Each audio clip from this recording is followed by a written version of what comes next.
Greetings and welcome to Alonzo Bash Podcast, where art and culture meets activism.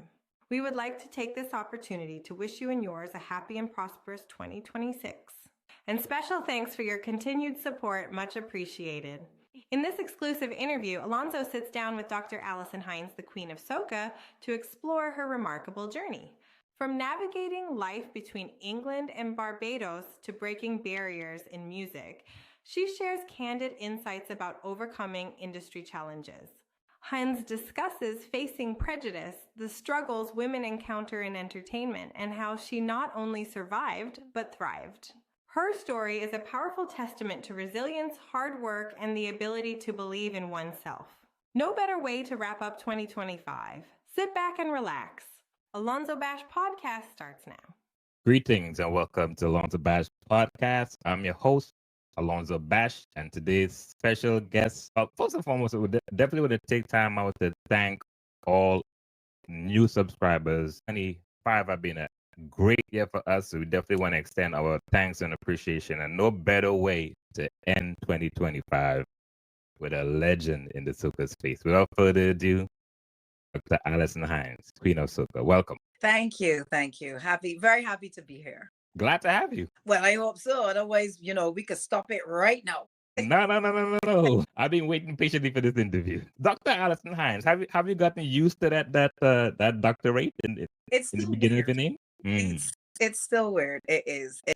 I guess it's something that I'm still adjusting to because I know it is my official title. Yeah. And it's still weird to use because it almost feels like, yes, I'm doctor, Yeah. And that's not me. So it's but I recognize that, okay, Alison, this is you. So yes. Yeah. So do you especially when you travel and stuff, do you put the Dr. Hinds on the paperwork and stuff like that? I do not, because on my passport, right? Yeah.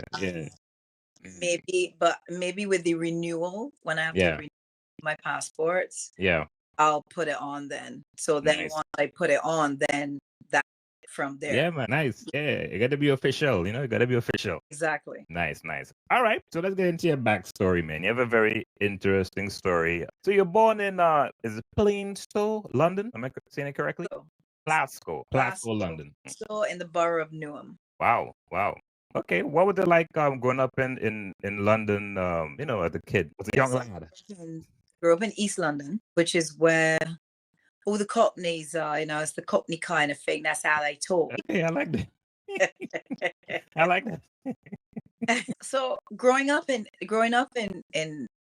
England, in the 70s, it was. I had friends. I lived in a majority white neighborhood. Went to school, majority white school.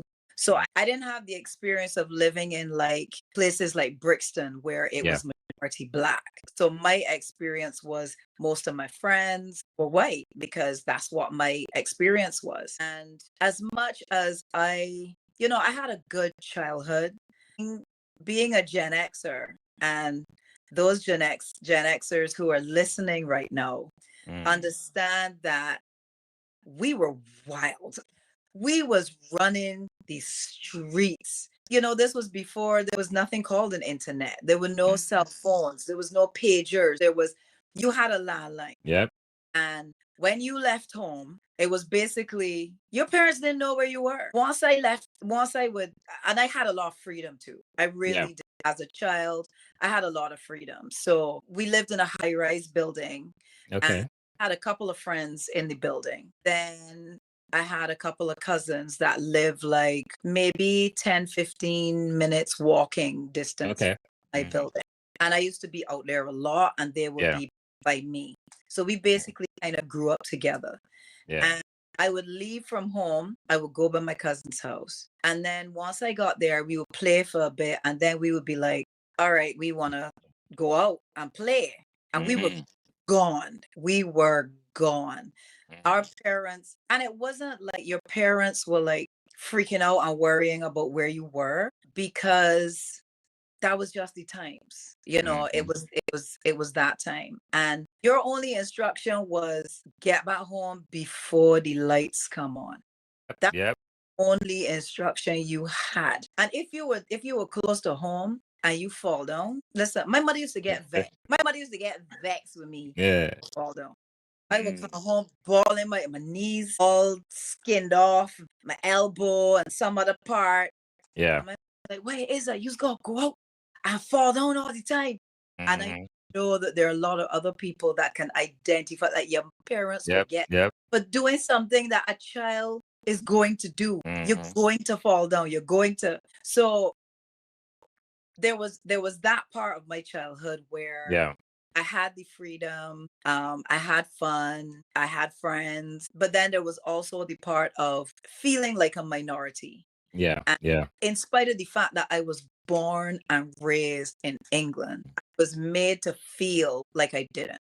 Yeah. And my parents and my family loved me. I had no issue there. Yeah. It was the rest of the world, the rest of society, where you could get a racial slur just shouted at you for no reason, which I had happen to me. I had a very racist teacher my very last year of primary school. Yeah, I remember reading up a story. You had an incident in school. Is this the incident you're talking about with a racist teacher? Yes, yes, yes. And it took me a number of years before I could even actually speak about it, because I never said anything. I never told my parents. I never told the teacher, because I was such an introverted child. Yeah, I was very introverted. So for me, it was just I was just waiting for the bell to ring. Yeah. And once the bell rang, I was out, and I was like, let me try and just throw that in the back of my mind. You know what I mean? But overall, my childhood in England wasn't a bad childhood.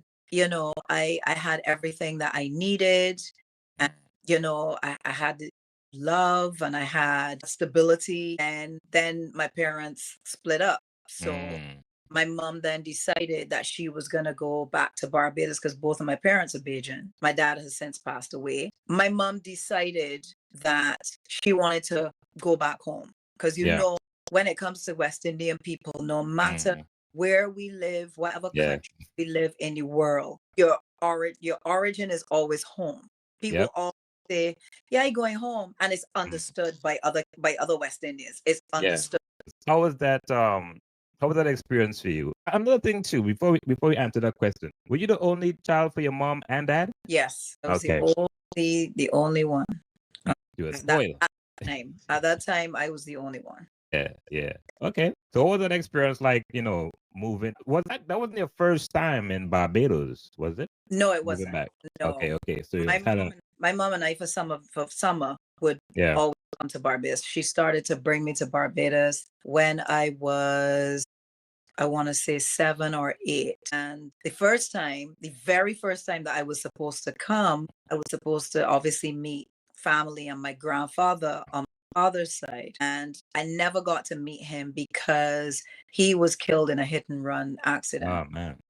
So my mom then, that now became a bereavement trip as opposed, you know. So I had to go that year, but I went the following year. And it was definitely a culture shock for sure. Yeah, explain the difference to you. So I was a very British kid, even though I had West Indian parents. I had Bajan parents. I'm living in England. I'm born in England. That's what I knew. Yeah. British in all the ways, in the food, just in my whole being, my way of being. So going to Barbados I was excited, actually. I was very excited because my mom used to talk to me about Barbados all the time. And so I was excited to go. But there were things that she told me that I was a little suspect about, because she was like, you know, there are not sidewalks everywhere. And I'm like, what do you mean? What do you mean there aren't sidewalks everywhere? Right. So where do you walk? Where do people walk? You know, where's traffic? You know, things like that, you know, would go through my little mind. Like, I don't understand I don't know what that means. But when she told me, it was hot all the time, and there was the beaches and, that kind of stuff, that made me more curious in a good way. Yeah. So when I did first get to Barbados, of course, the humidity was crickets. So, at night are very melodious with all the crickets. Caribbean nights. Crickets, frogs, all of that, grasshoppers, all of that. Right. I remember my mom putting me to bed. It had to be like within the first week or so, the first couple of days. Yeah. I kept telling my mom, I couldn't go to sleep. I'm like, Mom, there's something in here. There's something in the room. Right. She's like, what? I don't see any. I'm like, it's at the bottom of the bed. Like, I don't see anything. I'm like, I'm hearing this, and it sounds like it's in here. Yeah. And then Alison, they're outside. It's and the whistling frogs. Yeah. They're just loud because you're not accustomed to them. Right. It took me a little while before, I adjusted. After a while, you don't hear them. Yeah. That's, you climatize. Yeah, get used to it. What was the experience like going to school at such a young age with this British accent? It was interesting because on the times that I would come for my vacations is when I would go and hang out with my cousins. Grandmother on my dad's side, she was still alive then. And I had a lot of cousins because on my father's side, he had 6. It was 7 of them. And he was the eldest. Okay. So I got to meet all my aunts and my uncles, and then, who has kids. And then the street that my grandmother lived, a lot of the houses had kids. Okay. So okay. I love to go by my grandmother. Yeah. Because I had kids to play with all day, every day. All right, nice. So you talked about going to your grandmother's house, and I get that's where all the cousins and so forth, you guys hang out and things of that nature. Correct. So I used to, we would come into Barbados, and I would probably spend like the first few days with my mom, and then I'm like, I'm going by gran because that's where all the kids are, and that's where I would spend basically the bulk of my vacation. Yeah. Time for us to head back to England. And I did love to, even though the house was quite full, there was a lot of people living in that house, but I didn't mind. I knew that once I got up that, I was going to be playing with friends and with my cousins and, just having a time. The one thing that was really traumatic for me at the time, though, as a British born Bajan, at that time, just very British, was the fact that my grandmother had an outside toilet and shower. Yeah. I'm sure that was traumatic at first. Listen, I never got over that. I never got over it, Alonzo. Never adjusted to that. Just, do you see what we call a toilet pit? No. Yeah, we call it latrine in Trinity. Well, there you go. That toilet pit, I was like, what is this? Yeah. I come from indoor plumbing all the time, everywhere, right? Yeah. And the shower was right next to it, right? So you had the outdoor toilet, and had the shower right next to it. Next to the toilet, next to the shower, was the pig pens. Oh wow! a lot of smells out there. Oh, yeah.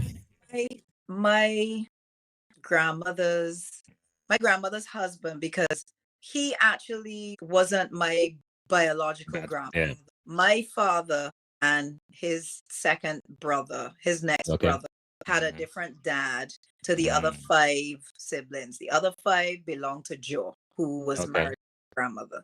But he was the only grandfather figure that I knew anyway. Yeah. Okay, so you talk about your grandfather. So you definitely had a real Bajan experience as a kid. As a young adult, between early childhood into the teenage years, when did you discover you had a talent to singing? I knew I could sing from the time I was in England. I was in choir in primary school. So I used to sing alto in the choir. So, and I used to play violin when I was in primary school as well. Nice. So I was always, musically inclined. Yeah. And so but because I was such an introvert, that was a dream that I had, but I didn't know kind of how it was going to happen Yeah. because of that. I think had I stayed in England, I would have ended up in music in some form or fashion.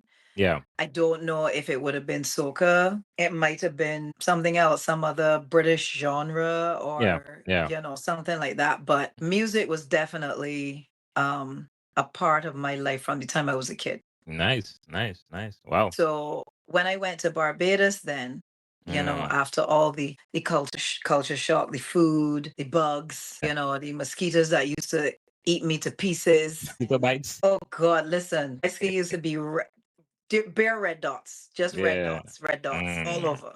But I loved the beaches. Like I used to go to the beach every week, like on the weekends. So we would have visited there for vacation like a few years in a row. And then the year that I actually started living there, Yeah. it was when I think back on it, it was I understand what happened with my cousins going forward and so on because I left England like I normally would for summer vacation. And then coming to the end of the vacation, because I used to bawl my eyeballs out to go back to England. My mom said to me, we're not going back, that we're going to start living in Barbados, because I used to beg her. Beg. And I said, what? Really? Like, you serious? So when you guys went to Barbados for the funeral, I'm presuming that you had mentioned early on.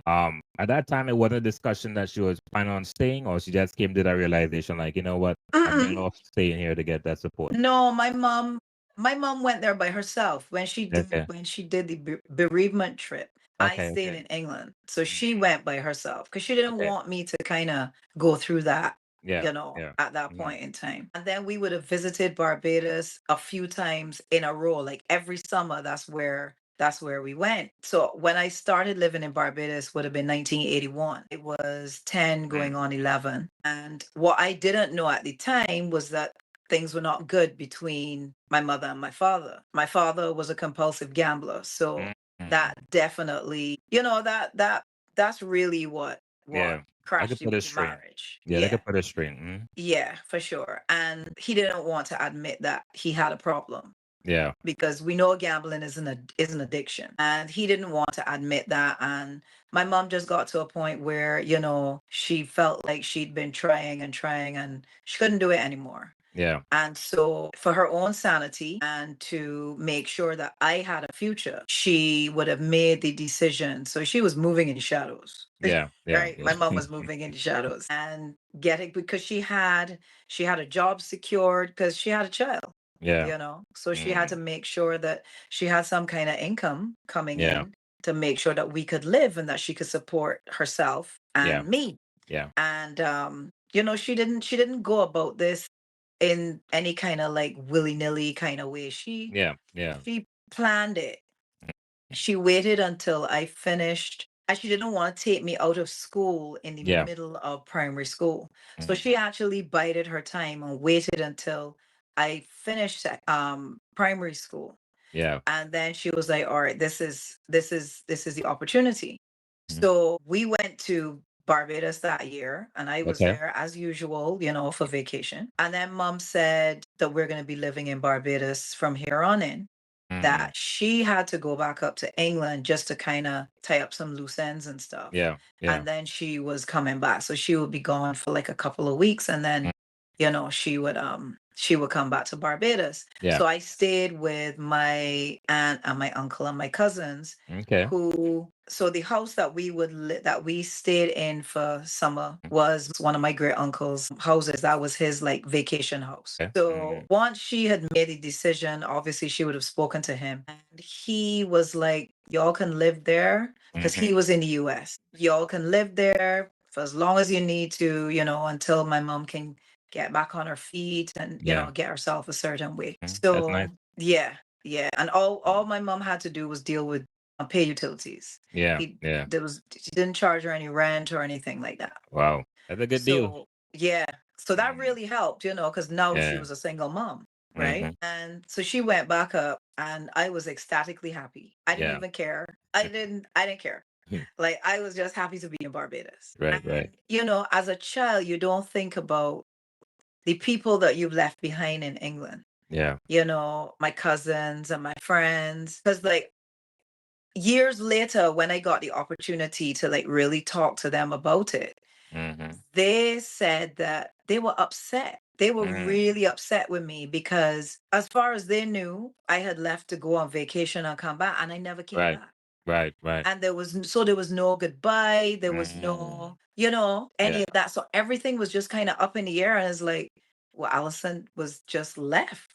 Like, she's just not here anymore. Right. And, but of course, I was a kid. You know, we were all children. So I'm not thinking about that at that point in time. I'm just happy that I'm living in Barbados. I'm like, yeah. You live in the I life. live that life, Yeah. right? So, and I wanted to be Bajan. I wanted to talk Bajan. I wanted to. Up until now, I can't be barefoot on the ground. That's one that didn't happen. That one didn't happen. I wanted to be barefoot. Like, I used to see kids running around like on the hot tarmac, just barefoot, and I'm like, I want to do that. Yeah. But that ain't that. You ain't going that far. We never got to that point. Yeah. But because I had a British accent, my cousins and stuff used to, like, just ask me questions so that I would talk.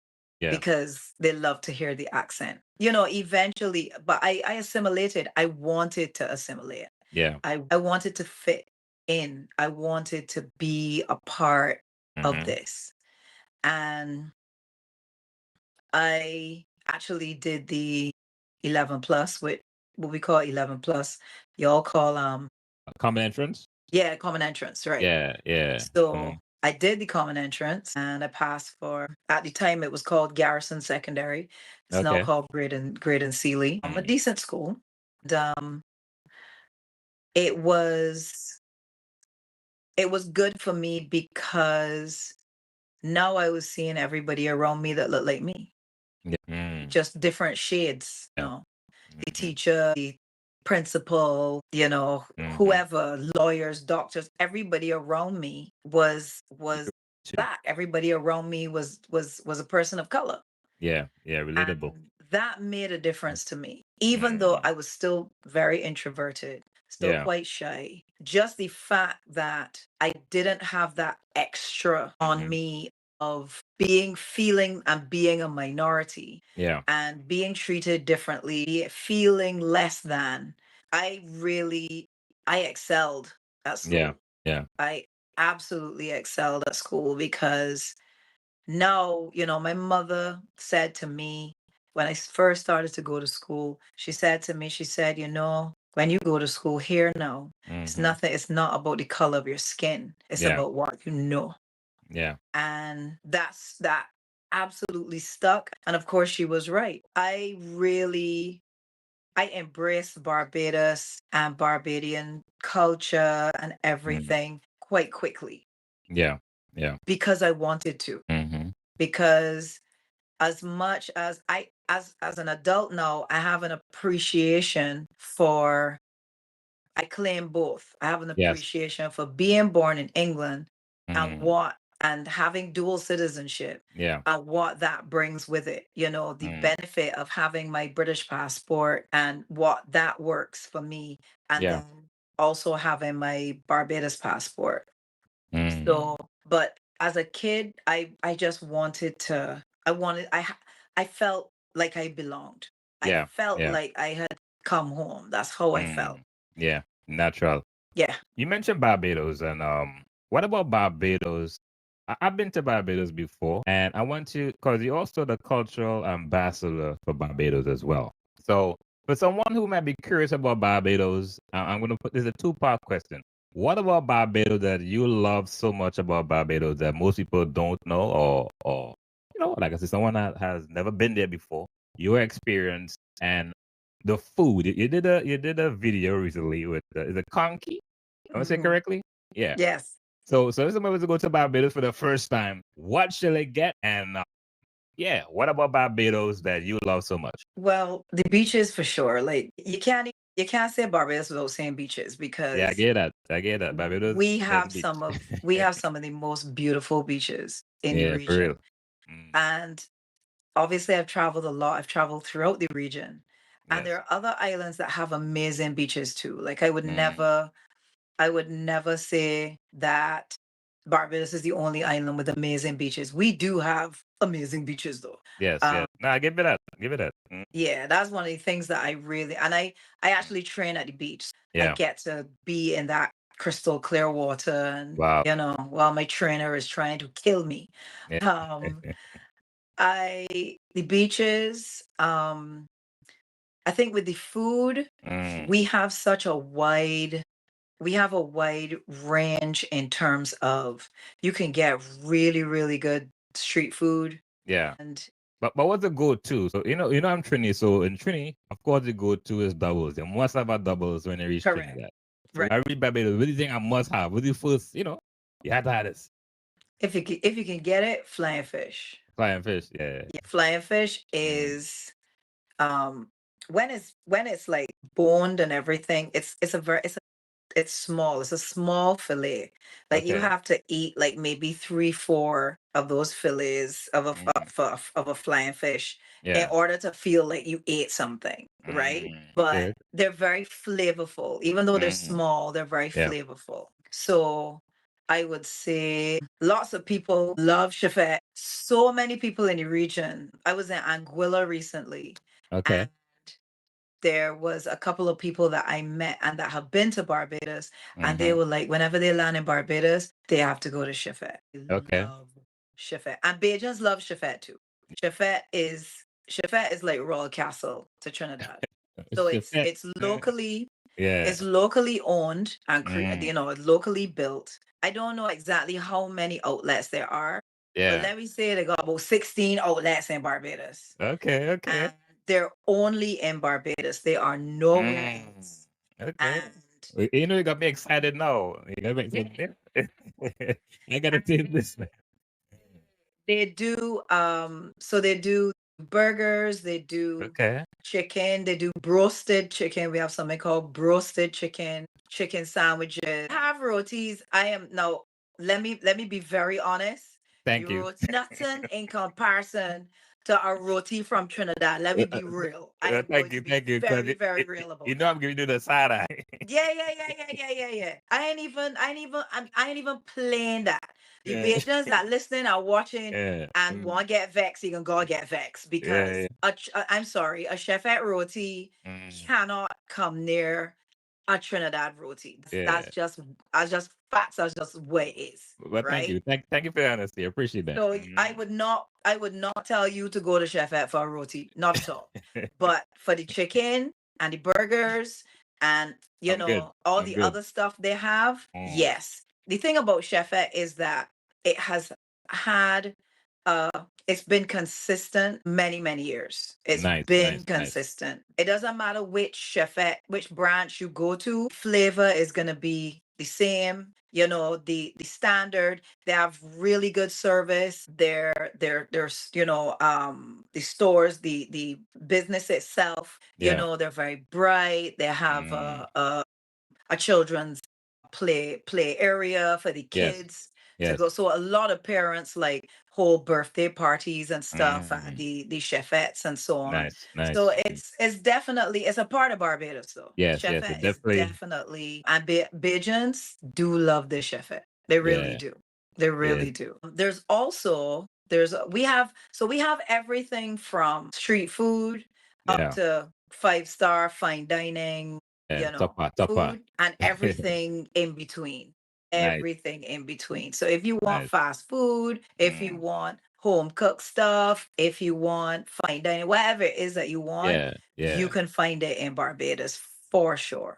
And the people are very welcoming. They're very warm. There's something that is not just unique to Barbados. It is unique to the Caribbean as a whole. When visitors come from outside of the region and come and visit, they always say how friendly we are. Yes. Yeah, give it because we are taught to what we call speak. We are taught to say good morning, good afternoon, good evening. You Yes. know, you will be walking the street and passing somebody, and it might be a hey, you Yes. know, a Yeah. head Yeah. nod. You walk into a business, you say good morning or good afternoon or good day, whatever time of day it is, you Yes. speak, right? Hmm.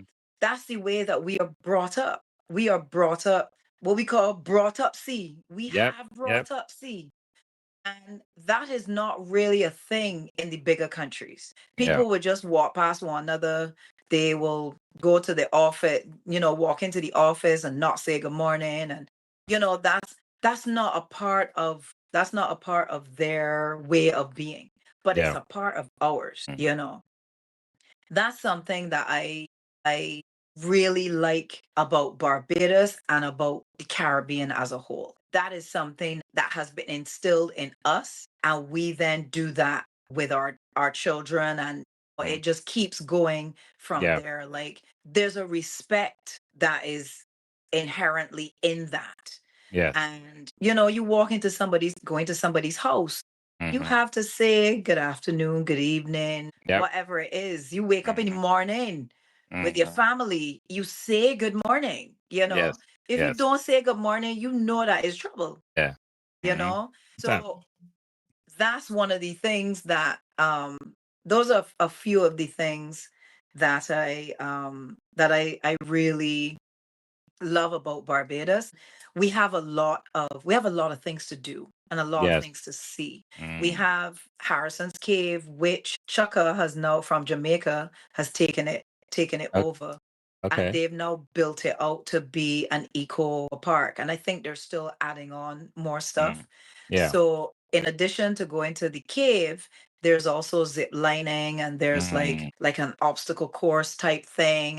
You Yes. know, Yes. they're just adding more things Mm. to it. There's also St. Nicholas Abbey. St. Mm. Nicholas Abbey is a very old historical, you know, church, and the grounds are beautiful. It's been restored to its former beauty. The Okay. owners, who I know personally, they also distill rum. Mm. So they have their own rum, so you can do like a rum tour and rum Okay. tasting and all of that. Nice. And then one of the other things that is very unique that I think only we have is Mm. that there is a steam train at St. Nicholas Abbey. Okay. Yeah. Wow. So we have a steam train, and you can, buy a ticket to go and ride on the Mm. train.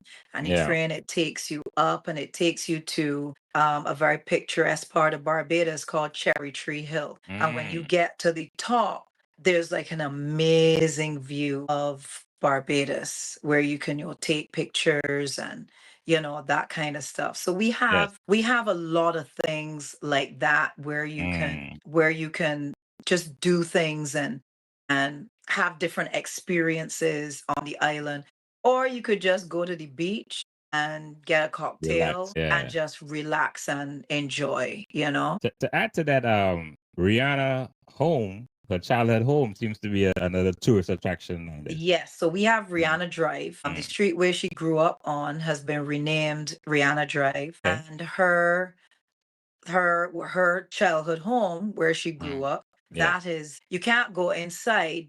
It's a Mm. place where people like to go and take pictures and so on, to Yeah. take a picture of where she grew up. Mm. And at the end of the street there's this big plaque that has a picture of her and some information about her and Nice. that kind of thing. She's also our newest national hero as well. So Okay. we have Nice. two living national heroes, and that is Sagari Sobers and Robin Rihanna Fenty. Nice. Nice. Well, I didn't know you next in line, and so brace yourself. That's okay. That's all right. Are you ready for it? Nice. Nice. Nice. Nice. I appreciate that. All right, so let's get into your musical career, man. As a teen, you took part in the Richard Stout Teen Talent Competition where you placed Correct. third. And was that the time you met Mr. Youngblood? Correct. Well, Correct. yeah. I met him. He was the one that entered me in the competition. Okay. Wow. Yeah. So he was already on the scene as Yeah. at the time, one of the youngest Calypsonians on the scene. He was like, I think he was like in his early 20s. So he was really young. being in the calypso scene. And we met and we became friends.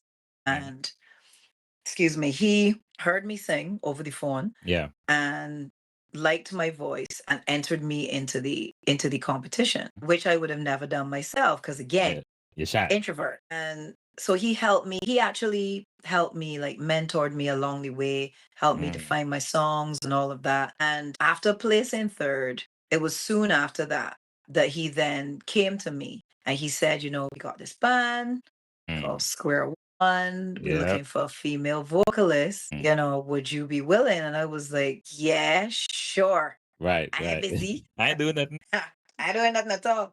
I had just finished. I had just left secondary school. Oh wow! So I was You're 17. very young. 17. Yeah. Wow. I was 17 years old. So you joined Square One at 17 years of age. I did. Wow. I didn't realize you were that young at the time.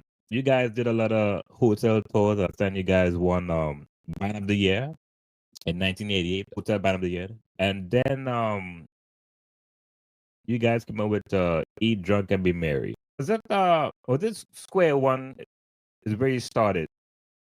And I've spoken to a lot of artists that came from that foundation of band first, then solo. So from my observation, a lot of artists that starts with a band, you can actually tell as far as stage performance and energy, because it seemed like, you know, it's a difference between band and when you come from a studio track. You know, I want to kind of elaborate on that, your experience from that development from those early years in Square One. So coming from a band, really, not only do you get to bond, you know, you have you're each other's support system.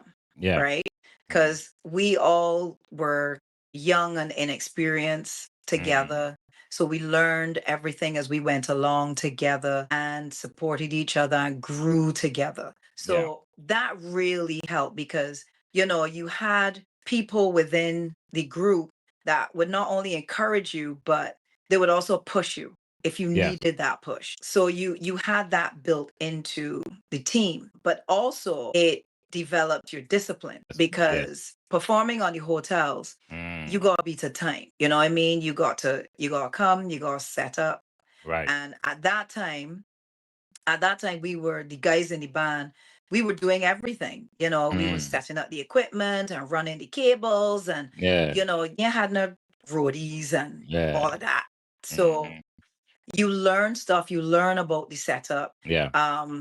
If you have to start for 8 o'clock, you starting at 8 on the dot. Doesn't matter if there's 10 people there, if there's no people there, you start at 8 and you finish at 10. Right. So time management is very important, especially when you're running with a band. Correct. So again, it instills a set of discipline in you because you also, your repertoire has to be really wide as well, because there might be a time that you're playing dinner music, just instrumentals and stuff. So it might just be the musicians, and then the vocalists come on and start to do. So I had to learn to sing everything. I was singing ballads, I was doing R&B, I was doing pop. You know, I was doing all of these things on the hotel circuit, you know, island songs, all of these different things. And then when we transitioned to the club circuit, our repertoire now had to widen further because we were still a cover band. So we were playing other people's music. But now you have to play what's current and what's happening. And so our repertoire would change. So our set would change every couple of weeks because you gotta keep up with whatever is happening. Trending. Whatever's current, you know, whatever's trending, right? Yeah. And the other thing too is the duration. It helps with your stamina. Now, when you have come up as just going into the studio recording and then getting a hit and going on the stage, there's nothing that prepares you for what it feels like to be on the stage singing live, having to move around and dance and do whatever else, having to perform and still be able to sing that vocal, right? When you're in a studio, you just stand up behind the mic, you might be moving a little bit, but you can't move too much because sound, right? Right. With the band, especially once we got onto the bar on the hotel circuit we did as well. But Yes. on the club circuit, we were doing 2 sets. So if you playing in the club, you might play, I don't know, start, do 10 to 11, Yes. and then 11:30 to 12:30, or depending on how long your break is. Yes. So that's 2 1-hour sets that you are playing. And we went from performing basically 7 nights a week in the hotels Wow. to transitioning gradually, dropping hotel gigs and building nightclub gigs, to working 7 nights a week on the nightclub circuit. So Wow. you're performing 2 sets every night at different clubs around the island. That builds your stamina, allows you also to be able to hone your art. Yes. Because whatever happened tonight at the club and you were not happy with it, or you saw something that happened that Right. could really add, or that you don't want to do, got the next night to be You able tighten to it up. practice that. You Yeah, true. understand? So True. then you have, it was a fertile ground for artists and musicians at that time to really become great singers, great performers, great musicians, Yeah. because we Yeah. were working. And at the time, there were a lot of bands on the Yes. scene, Yes. a Yeah, man. lot of local bands. Uh-huh. So we had as Crossfire came on the scene after us. Edward Yearwood. So I think they might have been like maybe a year behind us. I Okay. want to say. I think they were about a year behind us. I could be wrong, but I don't think it's more than that. But yeah, we had a fertile stomping ground for us to be able to perform and perform and perform all the time. All the time, the band is getting tighter and tighter. You're getting Yes. to know each other more. And again, your stamina level. You performing 2 1-hour sets a night. You can't beat that. So then fast forward, and I am a solo artist, and there's, as you said, other artists that came from bands. Yes. Rupi was in a band. He was in Coalition. There was a couple of others. Biggie Irie was in Big a Gary. band. Edwin, of course. I mean, Crossfire is still around. They're not as active as they were. Yeah. Edwin, came from band culture as well. And that is why we are able to have we're able to have that kind of energy, because we've been doing this. Yeah, been doing this. Yeah, that's why I have a question, because I host events as well, and I can tell an artist that has that foundation of being a band. Because one thing that people who know music could pick up on, the difference between performing with a band and performing on tracks. A lot of times, artists are not used to performing with a band. They go off key. Right. So, Yeah. most people might catch it, but I pay attention to stuff like that. All right. So, remember the first time you guys went to Trinidad? Remember that first experience? The first time we went was actually, the first time we actually just went to see what Carnival was about. It wasn't for us to perform. So that would have been right after Ragamuffin. Big tune. Muffin was 96, excuse me, and we went to Trinidad the following year. Okay. Yeah, we 97. went to Trinidad the following year, writing off of Ragamuffin. Ragamuffin was my breakout song.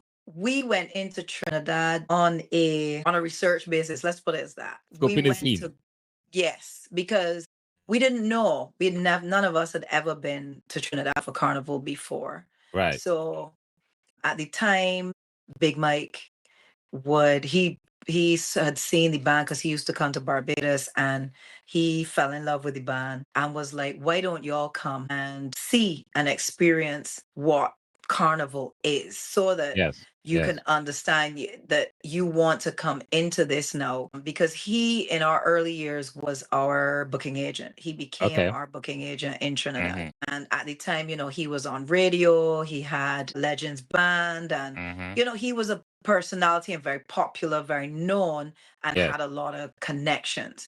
So that would have helped us to be able to, get on. He would Yeah. get us onto gigs and so on. So that first year was basically to just go to the events and see what it was about. That was I experienced Juve for the first time in Trinidad. And being on the road Monday and Tuesday, it was an experience. It Yes. really, really was an experience. It was very eye-opening. It was good for us to learn what were the, ins and outs, at least to get an overview. Let's put it that way. To get an overview of what Trinidad Carnival entailed. I think, that year we were like walking on the road and Machel and Ecstatic were on their truck. Yes. And I think it was the Tuesday.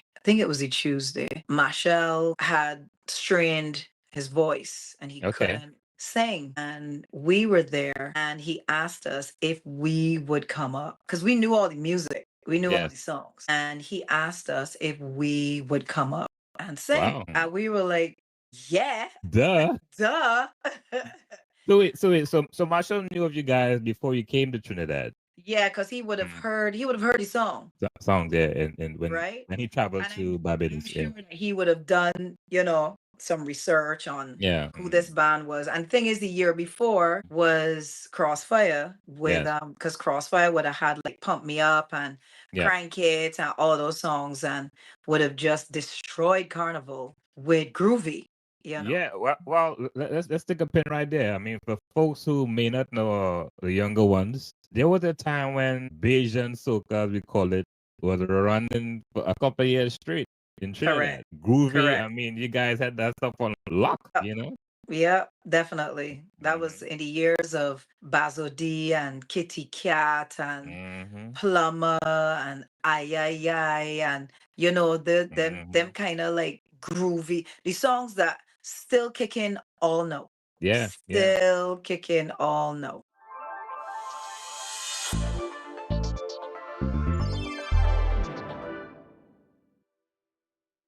If you are a true carnival junkie like me, or always wanted to experience Caribbean Carnival on an elevated level, then our luxury St. Lucia Carnival experience is what you've been waiting for.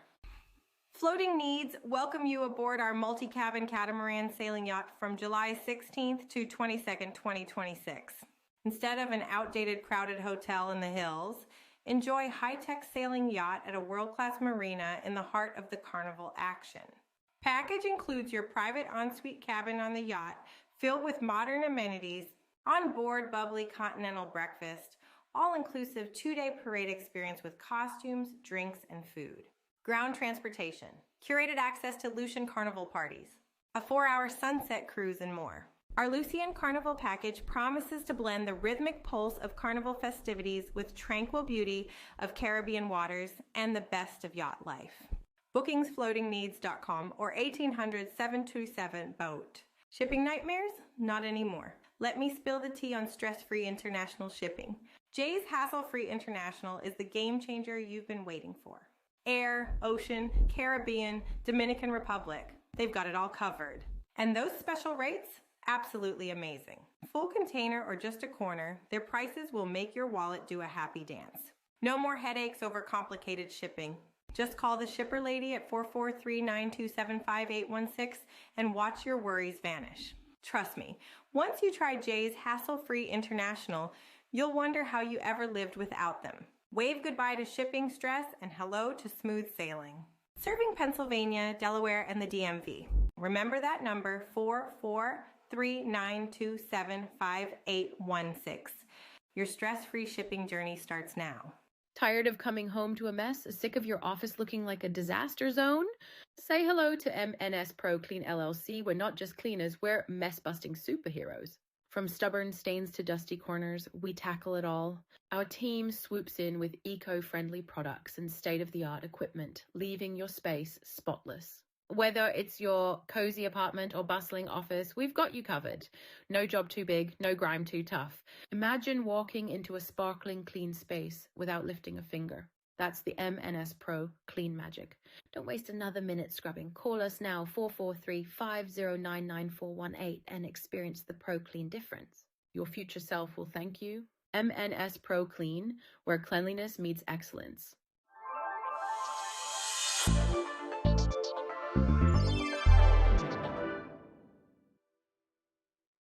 Yeah, those times were interesting because you know what? I never consider myself a soca historian, but I grew up in the culture. Right. And at that time, you had Super Blue, and there was a lot of power around that time. And then the Bajans came and just slowed it down. Yeah, you're right. Right. Completely. Because at that time it was Blue, it was Iowa. But everything It was would have wine, been wine, like, wave, wave, wine, wine. yeah, wave, jump up, hand in the air, hand Yeah. in the air. It was all of that. Yeah. And at that time, it was all the bands. It was Massive Chandelier. It was Yep. Atlantic. It was, it was calling Blue Venture. Ventures. Thing. Yeah, Traffic and Roy Cape, All Stars, and David Rudder and Tambu and Charlie's Roots, which had in David Rudder and Tambu initially. Yeah. And so it was big bands. It was bands with brass, with live brass. All of those bands had live brass. And Square One came into the mix with none. We had no live brass, none at all. You know how much times people tried to persuade and cajole, man, y'all need to get some live brass. Yeah, I need brass, but no, they can't be getting without brass in it. And it was like, but we're not a Trini band. Yeah. We're Bajan. So we had a point to prove. Yeah. We had to prove that we could come and move the crowd same way as any band that had brass. And at that time, Trinidad's bands were huge. Trinidad had big bands, real big bands. And Brass Festival was a thing. Yeah, that was my last official carnival, Brass Festival 1997. I think after that it went away. PSA Fete. Yeah. That's right. PSA Fete. Yeah. Correct. That was in the time of the real big fetes, Wassa, Customs, Fire, of course, Army. You know, they had all of these like big fetes that had 30,000 or 40,000 people. Right. Wow. Memory lane, man. So it was when I look back on it, it was really a great time to be there, to be a young band coming up. And we, really looked up and looked at these bands. Yes. When we looked at Ronnie McIntosh, Ronnie McIntosh was an amazing performer. Just so good. I'm actually in talks with him for like a couple months now, trying to get him on the show. Oh, he needs to. He really needs to. I can message you, man. I can message you. Yeah, please. Go ahead. But the likes of Ronnie and Colin Spencer, Tony Prescott, but there weren't, and the females that were in the bands weren't lead.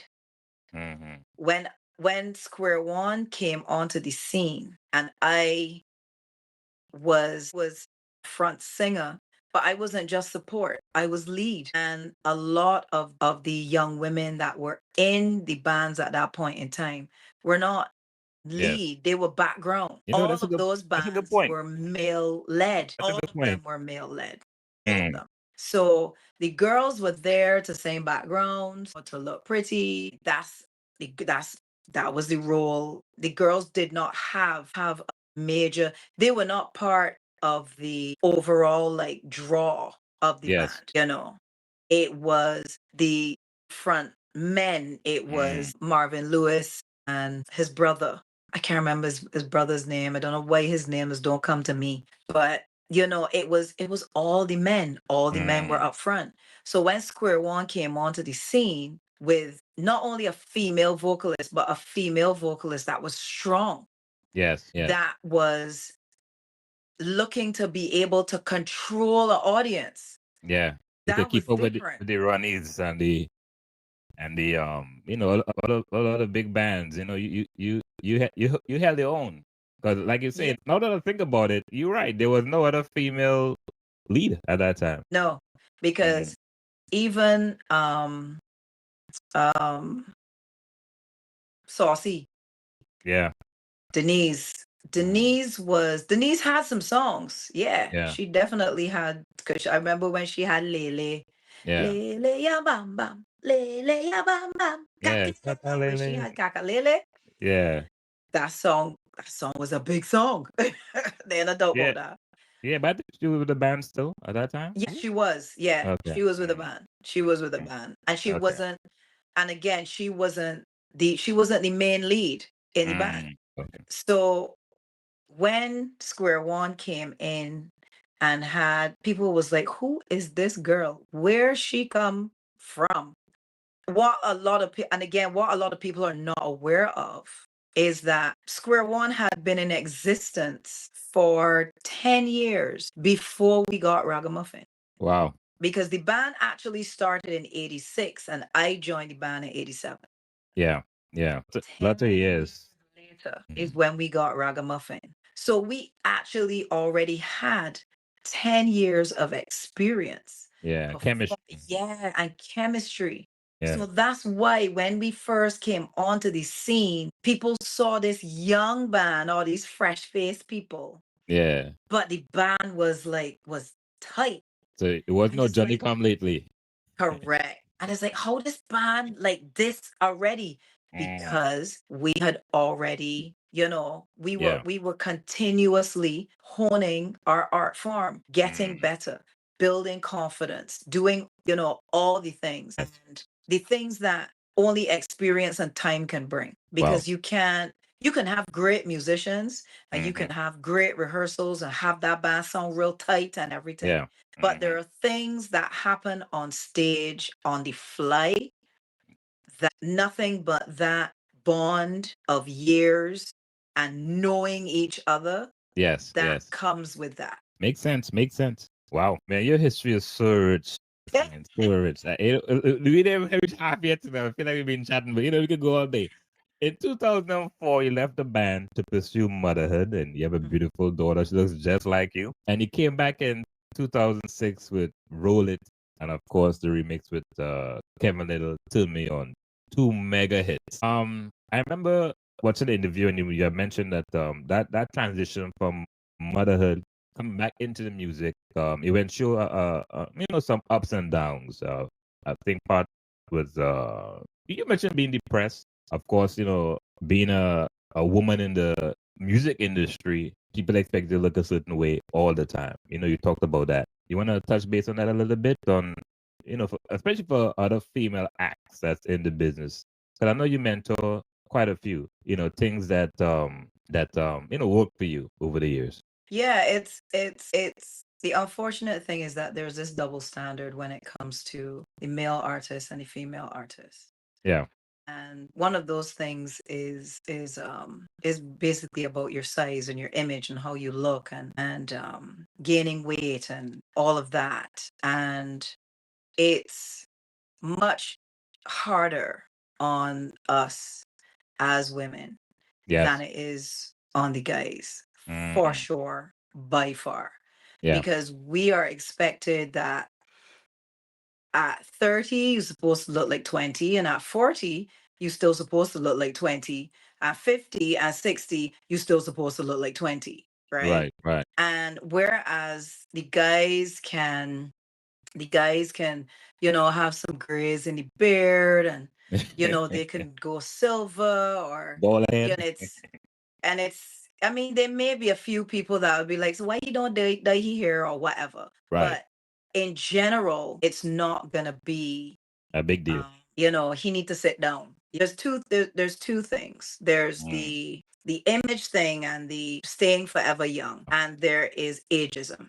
There's that part. And women tend to get that as well, more so than men, because I've had it aimed at me before. It's in the minority, but I've had, comments here and there.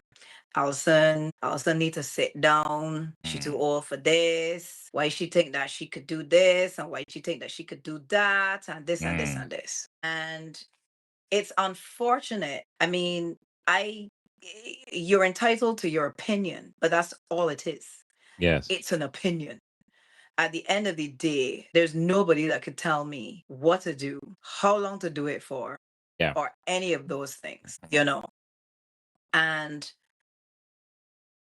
yet it's in soca, but I don't see it in other genres. Yes. You know, you've got people like Aretha Franklin, may she rest in peace, who was out there just doing her thing. And it wasn't like, Aretha, you too old for this. Sit down. Are you crazy? You know, you have artists out there who have, look at Patti LaBelle.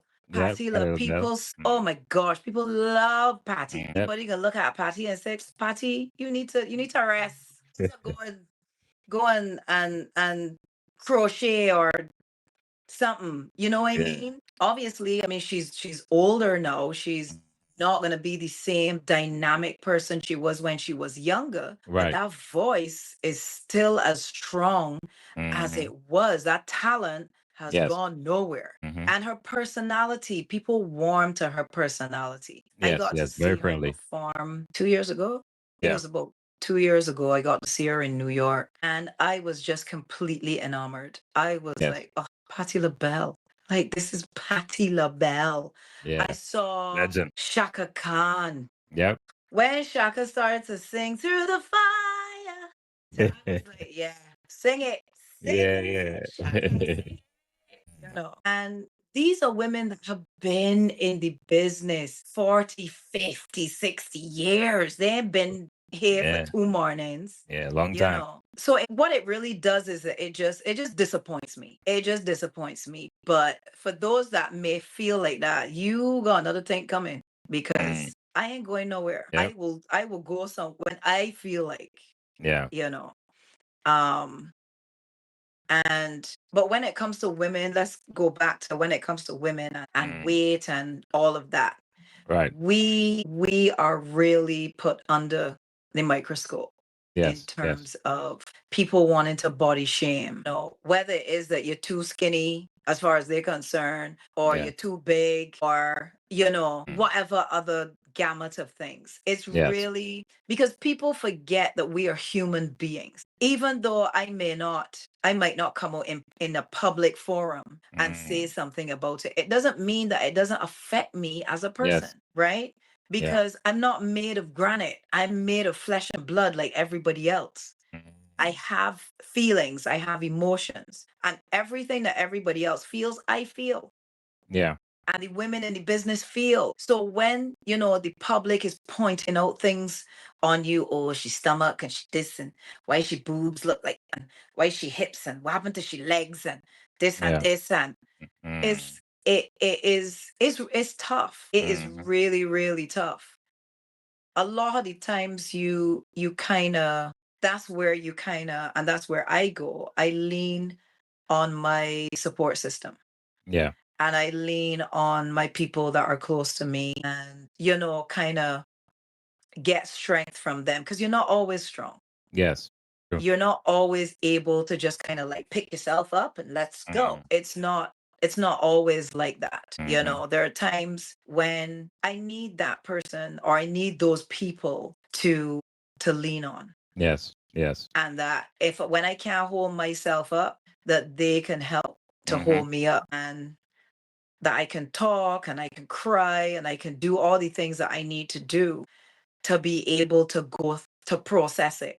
Yes. And then once I've gone through it, it's like, all right, let me go now. Let me see what is going to be the forward motion here now.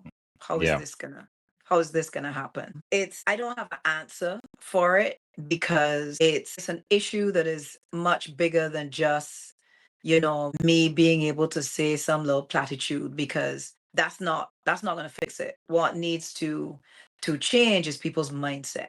Yes. Is people's mindset about women in particular. Understanding that aging happens to everybody. Yes. Like everybody. The one thing you don't have a choice or say in is aging. You can do all the things, and I do as much as I can to keep myself healthy, to look after myself, to stay active. You know, I do all of these things. But I'm also a perimenopausal woman. Yes. Getting ready to go into menopause, which is a whole other thing in and of itself. And there are things that come along with that are not always, you're not always able. Weight gain is one of those things. Yes. Yes. You know, there's many symptoms to Mm. perimenopause and menopause. Many. Some women don't get anything or they might get a few. Yeah.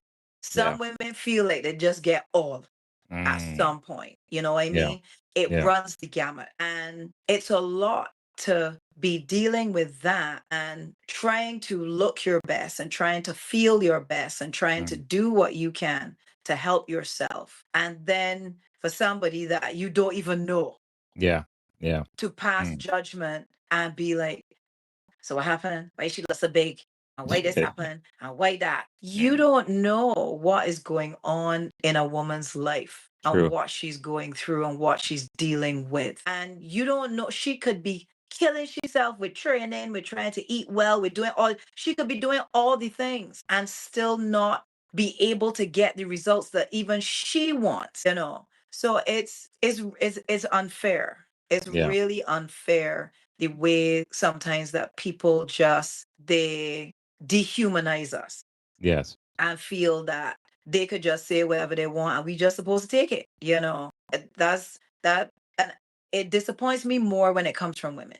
Yeah. I mean, Yeah. it's bad enough when it comes from guys, but when it comes from women, because women can be particularly spiteful and particularly mean sometimes. There's times when I will address somebody, and Yes. then there's other times when I would just like block and delete, and because I can't be bothered. I ain't getting into that with Mm. you, you know. Again, that's your opinion, Yes. and that's all it is. And everybody has an opinion. So true. So true. Wow. Well said. You did some. They're welcome. You did some collabs. Marsha Montano, Shaggy, Jack Yor, David Rudder. Of course, you can't go all white party and not hear glow. That's a must. That's an anthem. True. Jupiter, McGill from Arima, Nessa Pepe, Bunchy Garland, Peter Ram.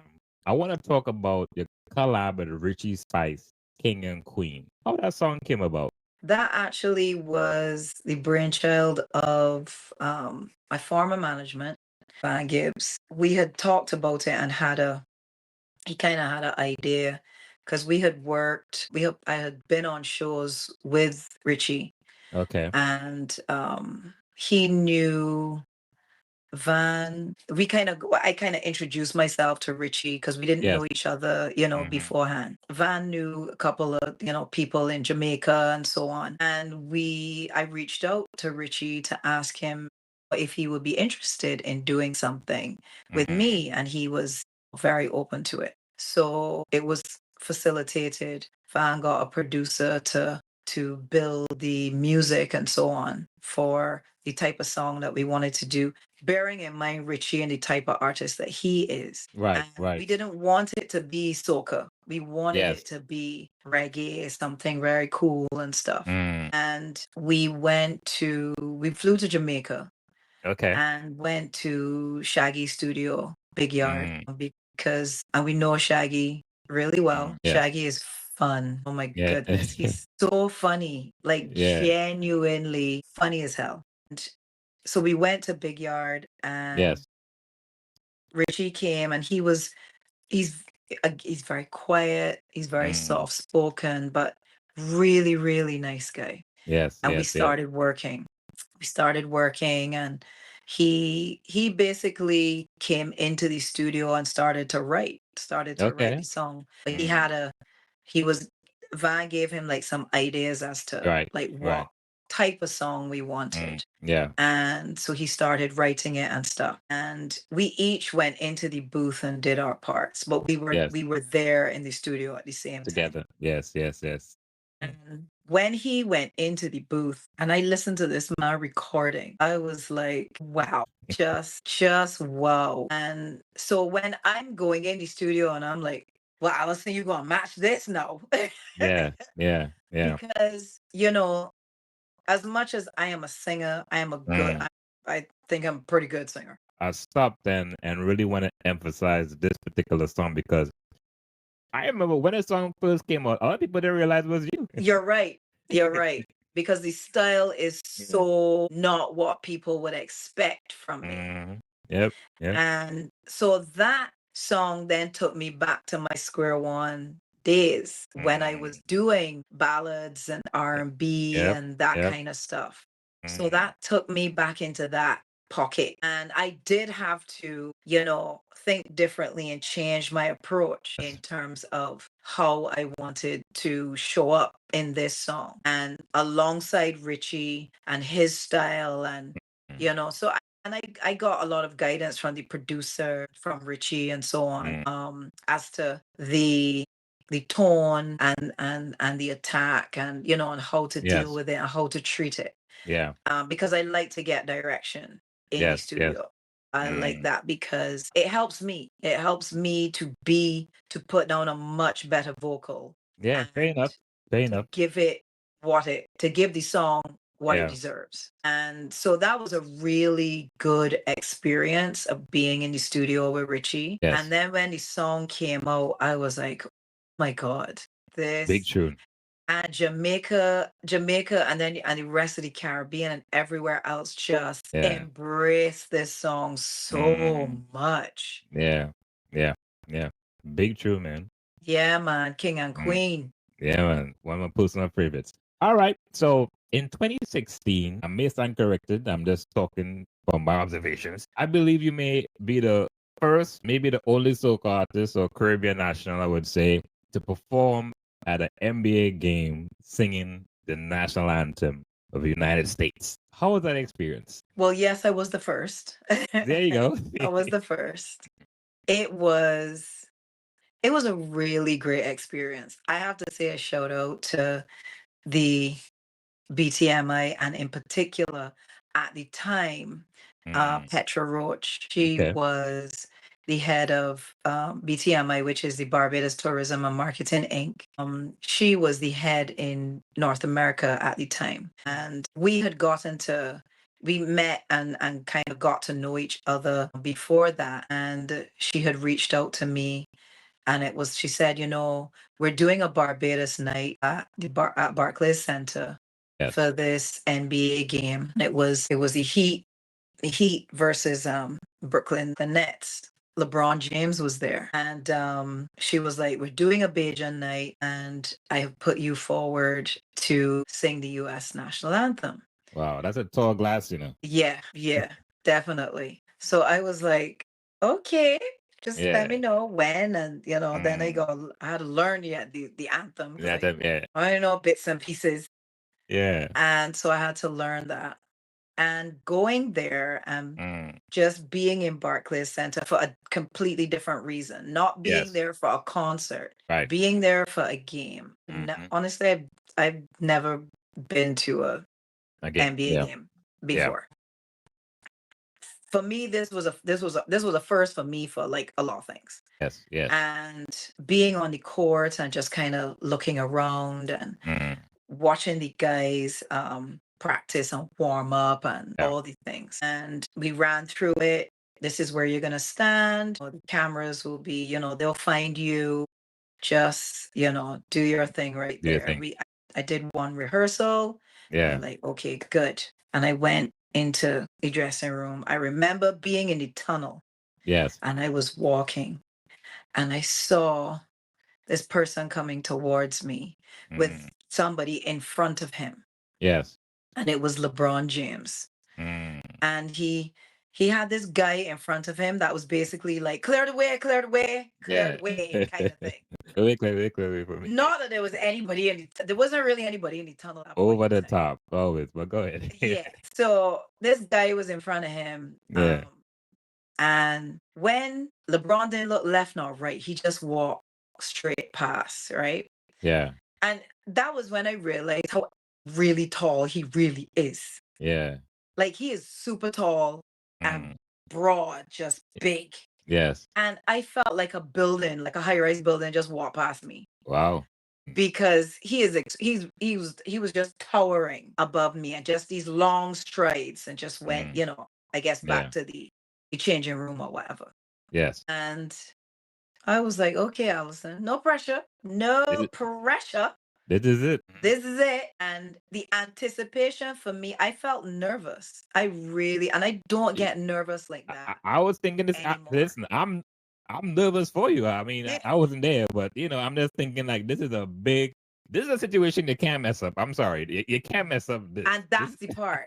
That is the exact part. Because I was like, no, I am not going to be one of those videos where somebody messed up singing the national anthem. It is not going to be me. It is not going to be. That is not going to be me. I am not going to be one that's going viral for that reason at all. Yeah. And I remember, they were like, okay, and there's a time they don't play. So they're like, time for you to go out. And I'm standing up there, spotlight on me, all the teams are lined up. And it was a cappella. So I didn't have a background. I didn't have a backing track. So I had to know. Not to hide behind. So exactly. So I had to know what key I was going to sing it in.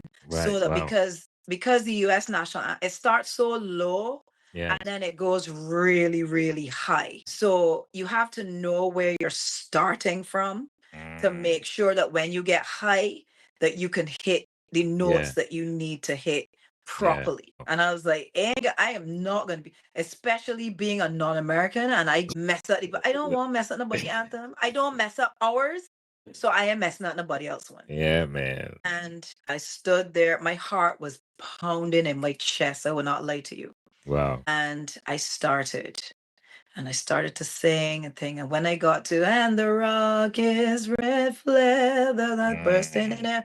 Then I'll say, can the star-spangled banner yet wave? And I pause and I hear in the crowd like whistling and carrying on and think of the land of the free. Waiting for that note. They were, listen, by the time I was done, they cheered, they stomped, they screamed, they whistled. And as I was walking back in, I walked along the edge of the court. Yes. There were people in the audience. You did a great job. It was wonderful. That was great. That was. Yes. And that's what I wanted. That was what I wanted. I wanted that I did a really good job and that the Americans that were there that heard it, that they felt it. Yeah, you did an excellent job. I actually went back and well, not went back. That's how I knew about it. I looked at the video. I actually read the reviews because when I'm researching, I go deep into research. I read everything. Yeah. And you got I don't remember seeing any negatives. I mean, people were rather surprised, And then again, of course, there are folks who may know of you, but they really don't know that you can actually sing. Like I said, most of the time they see an artist and they just know you for one genre. Yeah. As you mentioned, you are a professional singer. So this was natural for you. All right. So I'm gonna talk about two big songs, anthems. You can't do a soca set in anywhere in the world without hearing these two songs, Faluma and Togetherness. Correct. I mean, you can listen. I've been blessed to, a lot of events, what have you. And when you hear that, people already know what time it is. Correct. Gordon Clare, right? Correct. Did you know? Let's start with Togetherness. Did you realize Togetherness would have become such an anthem in the soca space? Not at all. Not at all. There's no way that when that song was created that we could have even remotely predicted that it would become the song that it has become, the classic that it has become. It was written by a guy named Daddy Iroy. Who was on the scene for a bit, but then he came out. But he wrote the song from the chorus, from the jump and let him see love, and he wrote he wrote the song, right? Yes. He wrote the song, but that's where the song, when we got it from him, that's where it started from, right? Okay.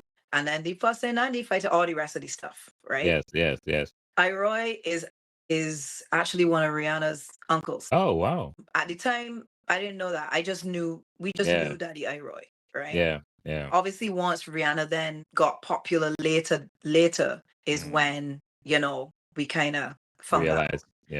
out. So the song was recorded at Chamber Studios, Nicholas Branca, who is a phenomenal musician and producer.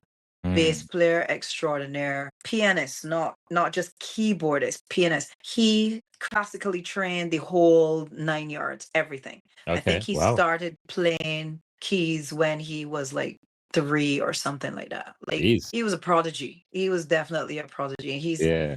so a really, really nice guy too, on top of that. Mm. So we recorded Togetherness by him. And he had put all this instrumentation at the top, an intro at the top, Yes. which is the ba-da, ba-da-da-da-da, Mm. all this orchestration up at the top Yeah.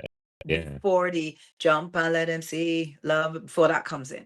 Yes. So Terry Mexican, who was the musical director of Square One, he is the person that has written the most songs for me in my career, period, full stop. Okay. Wow. There isn't going to be anybody that will write as many songs as he has, because Yes. he wrote the bulk of the songs that he wrote for me while I was in Square One.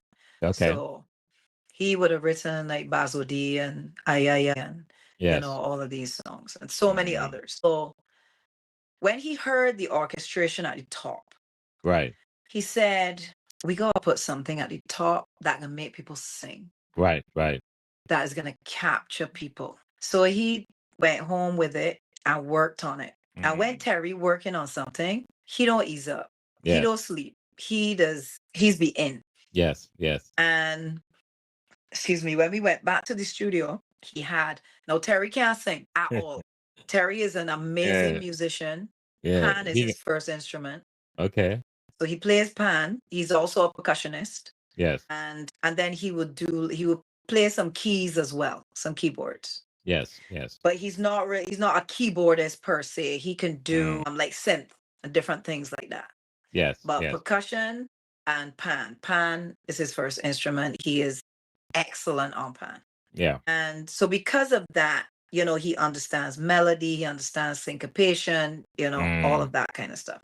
And theory too, he reads music, he does all the things. Yeah. Real professional. Yeah, very much so. Yeah. So he was like, all right, Alison, so what he would do is he will play the melody. I will learn the melody. Okay. And then he will give me the lyrics, and the lyrics I would then place on top of the melody. Okay. Okay. Right? Because he can't sing it for me. Like he literally, when I tell you he can't sing, he can't sing. He ain't even trying. Nope. So he will speak through the keyboard. Yeah. And so he was the one that wrote the intro for Togetherness. He wrote the Passe, let me see you raise your hand. And put them in the air. Put them in the air. Hi. He wrote that. Which for me is what really made the song what it is. Yeah, that was crazy. Without that intro, it's not it that intro pushed it over the top. Yeah. That intro pushed it over the top. Yeah. Big tune. That's what it did. Big tune. Yeah, very big tune. All right. Faluma. Now help me understand. Is that it's not English, is it? No. It is it's a cover. It's a cover of a song from Suriname. Yes. I heard about that. So yes. Educate us on that whole process of Faluma. So it was a song that we literally only learned because we were going to Suriname for a tour. And so we just learned it.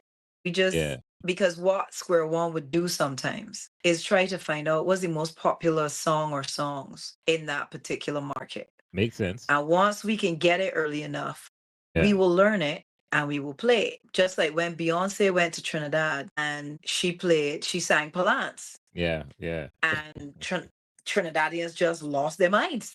Right. But she understood. She understood that her doing that would just pull in people, pull in the fans that much closer, because she took the time to learn a song that is completely out of her wheelhouse altogether. So the fact that she did that and did the dance and all of that, she went hands down with that. Like, that was it. So that's what we would do sometimes. And so with Suriname, we did the same thing. This was the song that came to us. So I had to sit down and just listen to it and get it phonetically correct. Yes. Because I didn't have anybody to go to, you know, try to figure out what was going on. So I just had to listen to it and, you know, get the phonetics. Mm-hmm. And we went to Suriname, had a very, very successful tour, learned the song, played it at the concert. Everybody lost their shit and we had a great time, you know, great time, great visit. Went back to Barbados and we just decided, let's keep this song in the set. Yeah. Because at that time, you know, we was playing around Barbados. Right. So let's keep it in the set and let's see, you know, how people react to it. And we started playing the song, you know, in the clubs and so on. And it was the fans. It was our fans that came to us and was like, y'all need to record this song. We don't know what y'all saying, but there's something in this song that vibes speaks to us. It speaks to something like deep inside that you can't realize is a feeling. Mm-hmm. And so enough people kept coming to us. Why y'all don't record the song? Y'all need to record the song. And so we actually then, and we were in the process of recording whatever album that was that Faluma is on. I can't remember. That kind of I can't remember what album that was on. I don't think it was on Info. But anyway, so we had to then have the conversation because we were like, all right, we're coming to the end of recording for this album. Are we going to include this song? Are we going to record this song? Yeah. And our management, Patrick Cobham, and Terry, who would have been musical director, and Blood, who was he was the band leader at the time. Right. You know, had along with the rest of us. Because we were not, the manager did not own the band. We, the musicians, owned the band. Okay. So Square One Inc. Music was the members. Yes. That was us. We owned the band. We had shares. Like that was us. Okay. So we had the conversation and we said, Terry and Andy and stuff. So like, yeah, well, there's the demand for it, so let's do it. We flew in the original musicians that did it from. Really? Flew them in because we wanted it to be, you know, as authentic as we could get it. Yeah, makes sense. And so they came in. They were in at the recording. I think they also sang. I believe they did sing background vocals. Yes. On the track as well. Terry was the person that decided that he was going to put the live intro at the top of the song. So that intro is the recording from when we performed it in Suriname. Oh, wow. Yeah. Wow. Never knew that. Now I'm going to listen to the song differently when I hear it. So when you hear all that crowd noise, that's not or you know that came out of a what you call it, one of those you know those crowd noise things. Song effects. Right. It wasn't an effect or a sample or anything like that. That was how the audience was actually behaving when we started that song. When we started that song, people just like went ballistic. Yo, that song is, listen, there's no other song. I don't know for now I can think about it. Like I said, I'm not a soca historian because I don't want nobody come for me. But yeah, that song, there's no other song I can think of in soca. I mean, Zouk might come close but that originates in that language. Correct. Yeah, yes. But this particular song when it came out, man, people were like, you know, it's not English, but it just songs like it meant to sound like the way it's supposed to sound. You know, right? The energy, the vibe, ding ding ding, and so catchy. You can just sing along. Yeah, you know what they say. Yeah, wow. All right. So there was an incident last month in the Cayman Islands. You know, you don't have to go deep into details about it. The reason why I'm bringing it up because some may say that you know, you've been in the business for a long time, and it's not just you. I've heard stories with other artists as well. This seems to be a trending issue, especially in the Caribbean space with artists and promoters and events and so forth. I guess the question I'm asking is, someone like yourself who has so much experience in this space, why is it that it's still happening in 2025? And what can artists do moving forward, or promoters should know, you know, to prevent the situation from happening again? In this particular situation, there because sometimes there are red flags ahead of time. Yes. Sometimes, and I would say to artists and management in particular, Yes. who are booking or booking agents who are booking on behalf of artists. There are some artists who book themselves. Yes. There sometimes, if you realize, if you feel like something is hinky, something is hinky. Yes. You know, like let's, because there's sometimes there might just be something, the way the person is moving, the way they're talking, the way that, you know, well, I can send you half of the deposit this week, and then I can send the other half of the deposit in 10 days. Like, Yeah. what do you mean? You know what I mean? Like, that would be an obvious one, right? Yeah. Because if you can't afford to like send the deposit, how are you going to afford to pay the balance? I mean, one of the things that you can do, and I do know that some artists do this, they ask for a 50% deposit and then they ask for the balance to be paid before they even leave, so that you have your money. You have your money there, and it's like, all right, I've been paid. I could go now. My head is relaxed or whatever. The thing with that, which actually my present management perception drew to my attention, is that sometimes, excuse me, a promoter can still, you could still get scammed, because they could send you a document that says that they've transferred X amount, to your account, but nothing actually really got sent. And I mean, obviously you can check your accounts. You can check your banking and see if money has hit or whatever. Right. That's something that you can do. There is that you can do to protect, to at least try to protect yourself. In this case, there really weren't any red flags ahead of time. Yes. Everything that needed to be done was done. Tickets were bought early. The tickets deposit was sent. Okay. We got an itinerary with when we landed in Jamaica, who was going to pick us up, because we had to overnight in Jamaica on the way there and on the way back. So we had all of that. Like, everything was above board. There was nothing that was telling us that what happened was going to happen. There were no red flags. And the other artists, because Young Brother's manager said the same thing. I didn't get to speak to Lady Lava's manager personally, but basically from what I understood, initially everything was above board. Okay. There was nothing. Tickets were bought like a good month or so before the gig.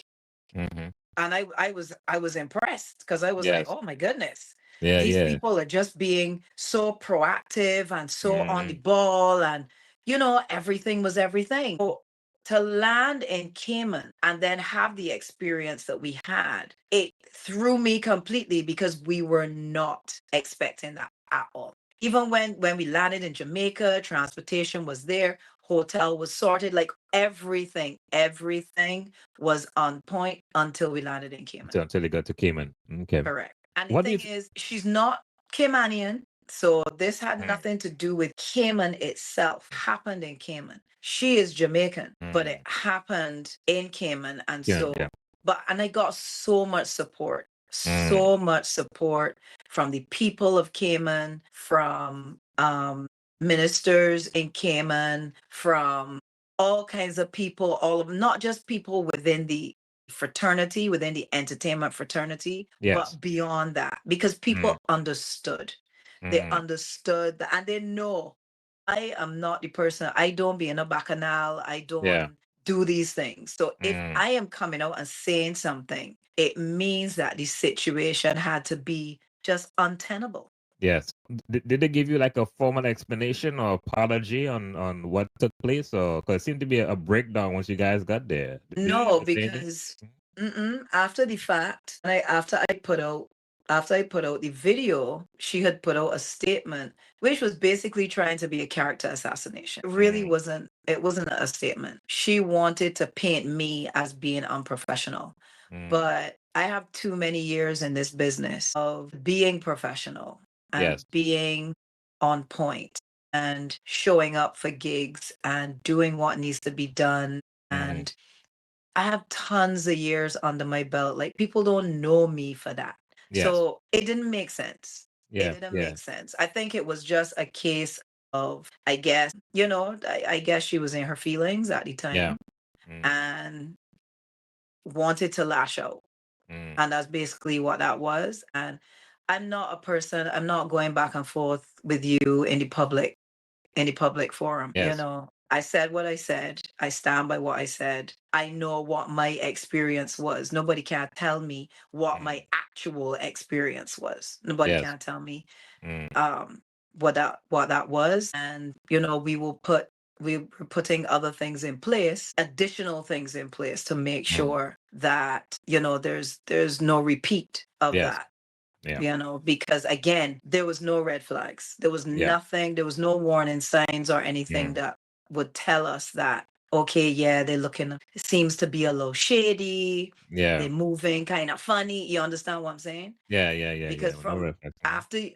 with experience, you kind of start to pick up on if somebody is like, Yeah. no, we good. We're fine, Yeah. I remember having this conversation. Well, it'll go back to the whole vibes cartel thing that took place in Trinidad Right. earlier in this year. And some people will say, well, they're done there already. I mean, let's do it for the culture, So I was like, nah. That's not the way. Yeah. Because you can't tell the surgeon Right. to operate on you that he did Yeah. not get, the full whatever it is that Yeah. he's supposed to get. And then you're Right. going to look at the surgeon and be, but Yeah. you're done here already. Right. Yeah, just fix my eye. I can sort Yeah. it when it's done. Like Yeah. that's not. And you see, white people would have that. Some people, let me not generalize. Yeah. Why some people would have that kind of view because they still see what we do as entertainers as Yes. just fun. It's just fun and games. Right. Right. But this is a business. This is my career. This is how I feed myself and help to feed my family. Yeah. And help to put my child through university and take care and do all the things that that I need to do. This is not a joke. Yeah. This is not I have fun been thing. doing this for almost 40 years as a laugh. I enjoy what I do. I love what I do. There's no doubt about that. To say, well, do it for the culture. What do you mean? Yeah.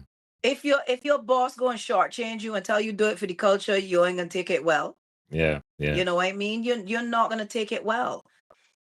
It is because there are still some people out there who don't think that being a singer or a musician or a creative is a real job. They don't think, they're like, so go and get a real job. So what are you gonna do after this? You know what I mean? Yeah. And it's like, what do you mean? Like, yes, there are other things that I am exploring and going into, Yeah. but I love doing this. I love performing. I love entertaining. I will never stop loving it. That's not something that's going to change. Anytime that happens, then it's time for me to be like, all right, Alison, Yeah. exit stage left and let me be out of this. Yeah. You mentioned you love performing. I saw you performing at Ashanti and Nelly's wedding. Yeah. How that came along? How that came about? It's okay. Birthday party, because what's her husband's name now? Nelly, right? Yeah. I think he had surprised her with the trip to Barbados for her birthday, and so she had a whole birthday weekend, a whole set of things, planned and whatever. And they have a reality show, so I guess this was part of that. I haven't actually seen the show. So I got the call that they wanted me to be the surprise performer for her at her birthday, her birthday celebration. So like she had a few friends, her parents were there. Nelly wasn't there for that one, so it was basically just like her female friends that were there, and it was at this villa. And so I appeared, sang happy birthday for her, and she was just grinning from ear to ear. And then I did a little performance. Nice. She had such a good time. She had a good time. They had a good time. It was really, really fun. She was very sweet. She introduced me to her parents. Her parents were lovely. All of her friends were like, oh my gosh, you're so good. When I sang, so a lot of them wouldn't be familiar with soca. She would have been in Trinidad when she did the song with Machel and so on. So she would be more familiar. Yeah. And, but when I sang Roll It Gal, they all perked up. They were like, oh my God, we know this song. Yeah. So it was fun. It was fun. I really, really enjoyed it. And I was glad that I was able to be, to add something to her birthday celebrations. Yes, that was nice. That was nice. All right. So this part of the podcast is called 2000 Questions About Me. Obviously, I'm not going to ask you 2000 questions. It's based on a book that I bought a couple of years ago. So I want to ask you to pick a number from 1 to 2000. And the number that you pick is going to be the question that's going to be asked out of the book. Okay, so I pick. Wow, you're gonna put me at work. Go ahead. 120. Yes. Oh man, 1000. I don't think anybody ever went that far. Right, okay, 1000. Be up in 12 and 20 and 100. I think 420. All right, hold on. Don't be doing there. All right, I got you. All right, 120. Would you choose a shorter life and be super rich, or a longer life, somewhat poor? Would you choose a shorter life and be super rich, but a longer life and somewhat poor? I guess I don't know what the definition of poor is, but I guess you could. You could. Well, I mean, I'm thinking that they're thinking monetarily. Be so, right? Yeah. A longer life or somewhat poor, or a shorter life and super rich. And poor is, like you said, poor is relative. Poor is very relative. Yeah, it is. It definitely is. Okay, I'm going to give you a shot to give you a bonus question. If you find that question is, kind of challenging. You want a bonus question? Sure. All right. Well, you know what? I'm not going to go with the 2000 question. This is a conversation I had recently. And I said, you know what? I think I'm going to add this to my podcast. And this is the question that I'm going to ask you. You have a God-blessed talent of being an excellent, great singer, right? If the man above us to say, you know what, Miss Alison, you did such an excellent job with this talent. I want to take it away from you and give you something else, a different talent. What would that talent be? Or what would you like it to be? What would I want that talent to be? Taking away singing? Right. If I couldn't sing. There you go.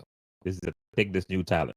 Right. But I think I actually wish that I could paint and sketch and create. And my daughter has that talent. Yes. Because she's studying animation. Nice. So she's always been able to sketch really well, and she can paint, she can do paints and stuff. And I could see myself getting lost in the canvas. Yeah. And huge canvases. I don't want to do small ones. I want to do big canvases. Just really go wild. Yeah. Nice. Wow. Yeah. Well, Miss Alison, thank you so much. At this point, it's open forum. Anything you want to add before we wrap it up? Any last statements? I am diversifying into some other areas. I am actually in getting ready to start my own podcast. Okay, nice. It's been in the works. Yeah. We've been working on it for a little while. So, excuse me. We're at the point where we're getting ready to do some executions. So yes, you can look out for that stuff very soon. Nice. I'm also stepping more into the motivational speaker arena. So I am opening up myself to that, speaking mostly to women's groups. Yes. Whether they are preferably women of color, Caribbean descent, where I feel like I can have the most impact and the most relatability. Yes. Because, I can definitely see that for you. Yeah, because it has to make sense. Also, women's groups in terms of schools, universities, colleges, where we have young women of color who are beginning to come into their own and what that means, and giving them the benefit of my experiences as a woman, as an entrepreneur, coming into the world and what that means, and having that dialogue with them as well. That is something that I'm really, really interested in doing. Wow. I definitely see that for you. I definitely. Great idea, great concept. Do you have a name for the podcast yet, or you guys still working on that? No, we have a name. It's called Born With It. Okay, well, I mean, it makes sense. Makes sense. Well, Dr. Alison Hinds, Queen of Soca, much appreciation for your time, and thank you so much for your contributions over the years to the arts and culture. Been a big fan. Thanks for all you do, all the sacrifices you have made over the years, and much love, much success moving forward. I'm looking forward to the podcast. Yeah, for sure. Thank you so very much, Alonzo, for having me. All the best to you and to everyone that has watched and listened to this podcast. It was good. I got to actually talk about some other stuff in this podcast, so that was really good. You do some deep research, Alonzo. You do some real deep research. Well, I appreciate that, man. I take pride in what I do. I take it seriously, and like I told you, we did an interview some years back, and my background is in radio, and the thing about radio, a lot of times, you do these interviews, and it's so rushed because most of the time it's a promo, and a drop in, drop out type thing, and being in the entertainment space for so many years, I've heard all these stories behind the scenes. I've been blessed to, made relationships with people in the business, and I've heard so many stories, and I'm saying, like, no, people need to hear this stuff. And then I started looking at our space, and there's not knock to others. There's people that are doing podcasts, doing very well as well, but I felt like our story is not being told in depth, and I really take pride in that. So, right. Thank you so much. No problem. Thank you for having me. All right. Ladies and gentlemen, Queen of Soca, Alison Hinds. And that's a wrap on another episode of Alonzo Bash Podcast. If you're loving the content, don't forget to hit that subscribe button so you never miss an episode. Your reviews mean the world to us, so take a moment to leave one if you can. It really helps us grow and reach more awesome listeners like you. Speaking of awesome, share this podcast with your friends and family. Now here's a little treat for you. Use the code BASH for 10% off your next purchase from any of our amazing sponsors. You can find their details in our episode descriptions. Until next time, as Alonzo would say, stay focused on your goals and dreams. See you on the next episode.